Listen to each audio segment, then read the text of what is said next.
Gold స్పూన్స్తో పుట్టిన వ్యక్తి మీరు. నానమ్మ లెజెండరీ డైరెక్టరు, ప్రొడ్యూసరు, నాన్న ఇంకా చెప్పలేదు. ఒక 100 కోట్ల ఆస్తిపరులు మీరు. భవిష్యత్ ఫ్యూచర్ అంతా మీ మీద. అంటే నేను అలా కన్సిడర్ చేసుకోనండి ఫస్ట్ నుంచే. అది ఎప్పటి నుంచి మాకు తెలుసు. ఆల్వేస్ నేను నాన్నమ్మ కూడా చెప్పింది ఏంటంటే ఐఎమ్ గార్డియన్ వెల్త్కి, అంతే. నేను దాన్ని కాపాడడమే, ఏదైనా ఎక్స్ట్రా ఉంటే నేను సంపాదించుకుంటాను ఆయన చెప్పేటప్పుడు కూడా. మీకున్న 100 కోట్ల ఆస్తులు మీరు అది కాపాడుకోవడం మీరు గ్రేట్. అసలు కొత్తగా సంపాదించిన అవసరం లేదు కదా అంటున్నాను. అంటే అదే అట్లీస్ట్ అది ఒకళ్ళు రెస్పెక్ట్ ఏంటంటే ఒకళ్ళు సంపాదించిన దాన్ని మనం అంటే యాజ్ అ గ్రాండ్ సన్ నేను, అది నా కష్టం కాదు, అది ఆవిడ కష్టం అది. సో దాన్ని ఇప్పుడు నేను తీసుకు ఇన్వెస్ట్ చేసి ఏమైనా పోగొట్టడం అనేది ఆవిడకి రెస్పెక్ట్ ఇచ్చినట్టు కాదు. It is not my money are it is not my ఇది. నాకంటూ ఒక ప్లేస్ ఇచ్చారు ఉండడానికి.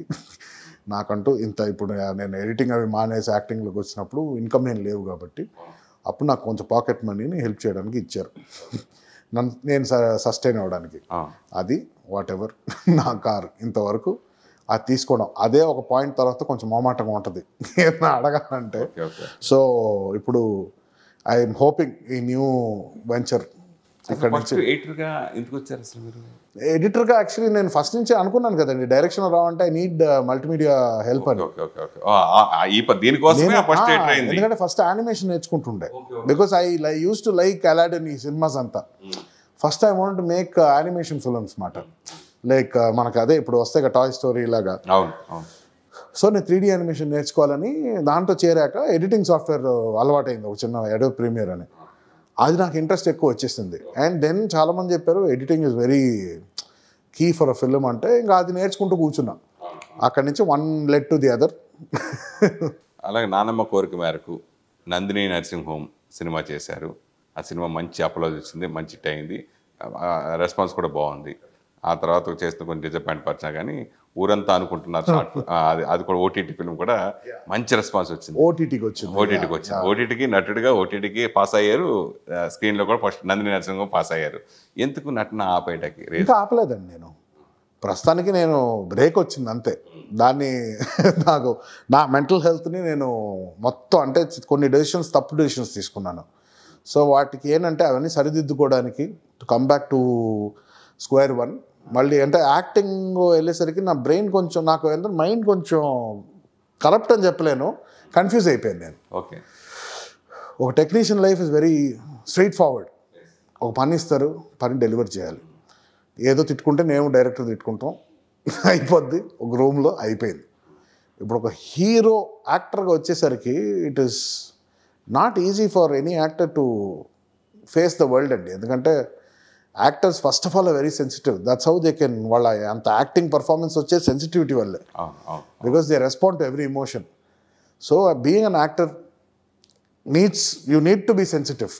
మళ్ళీ for you to handle all the repercussions, అది కాకుండా ఒక మ్యాగ్నిఫైయింగ్ లెన్స్లో వేస్తారు.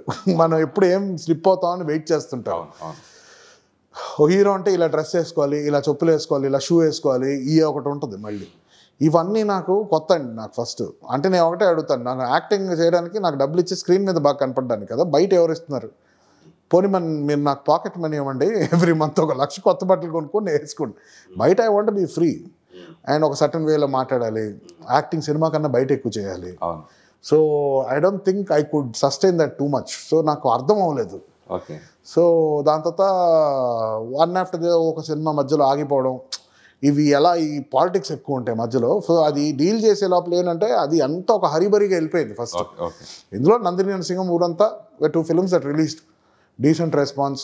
ఓకే, ఇక్కడి నుంచి నాకు అలా కంప్లీట్గా నాకు నెక్స్ట్ స్టెప్ ఏం వెళ్ళాలో అర్థం అవ్వలేదు నాకు. ఎందుకంటే ఒక పాయింట్లో కూర్చొని క్యారవాన్లోనే కూర్చొని ఆలోచిస్తుంటే అసలు ఎందుకు వచ్చాను, ఏం చేయదలుచుకుంటున్నాను, ఎందుకు ఇక్కడ ఉన్నాను, is this the place where I want to be, no అని డిసైడ్ అయ్యా. సో ఐ సెడ్ ఓకే, నేను ఇప్పుడు I need to take some time off. బ్రెయిన్కి రెస్ట్ లేదు, 2013 నుంచి లేదు రెస్ట్. ఎవర్ సిన్స్ యాక్టింగ్ తీసుకున్న దగ్గర నుంచి it is just been one ఒక పాలిటిక్స్ నుంచి ఇంకో పాలిటిక్స్ దాన్ని తీర్చడంలోనే అయిపోయింది నాకు. So I took a gap completely. ఇప్పుడు తిరిగి రాబోతున్నా. ప్రాబబ్లీ ఈ వెయిట్ కూడా is related to my next movie. సాహసాలకి మారు పేరు సూపర్ స్టార్ కృష్ణ గారు. ఆయన ఇన్స్పిరేషన్ తోటి ఇండస్ట్రీలోకి చాలామంది వచ్చారు. ఆయన ఇన్స్పిరేషన్తో ఎదిగిన వాళ్ళు చాలామంది ఉన్నారు. ఆయన ద్వారా పరిచయం వాళ్ళు బోల్డ్ మంది ఉన్నారు.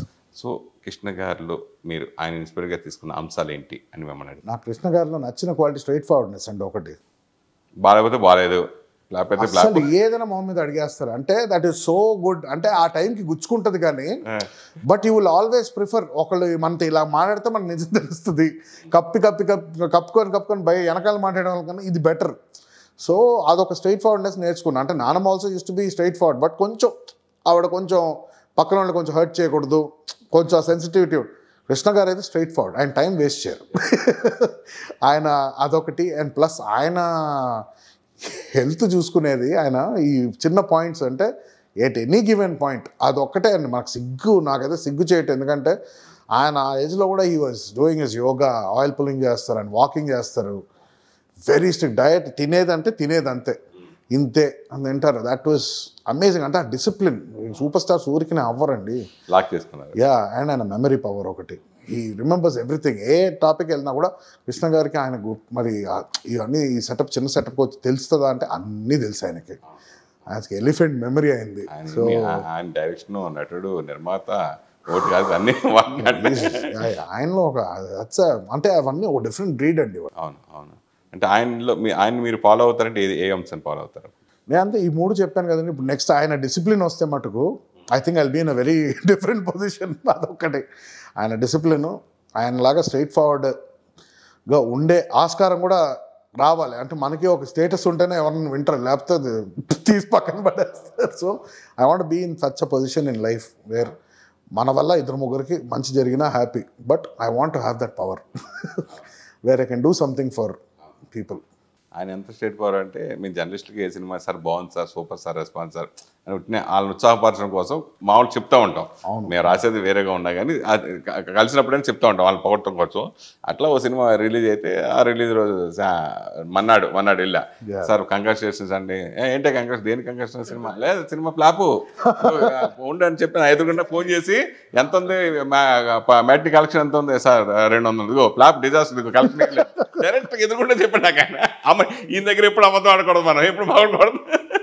ఆ విషయంలో హీఈస్ రియలీ గుడ్. అంటే ధైర్యం కావాలని చెప్పుకోవడానికి అలాగే ఎవరికైనా. అందుకే డైరింగ్ అండ్ డాషింగ్ అనేవారు. 95 అనుకుంటా, 1995లో. అప్పుడు అసలు నాకు షాక్ అసలు మొత్తం. అప్పుడు డైరింగ్ అండ్ డాషింగ్ కదా అప్పుడు. అంతే ఉన్న చెప్పేస్తారు. దట్స్ అంటే ఆ క్వాలిటీస్ మన యస్టర్‌ఇయర్స్ యాక్టర్స్ అందరూ they had these very unique qualities అండి నాకు తెలిసి అమ్మా. So that is something we also have to incorporate in our lives. Okay.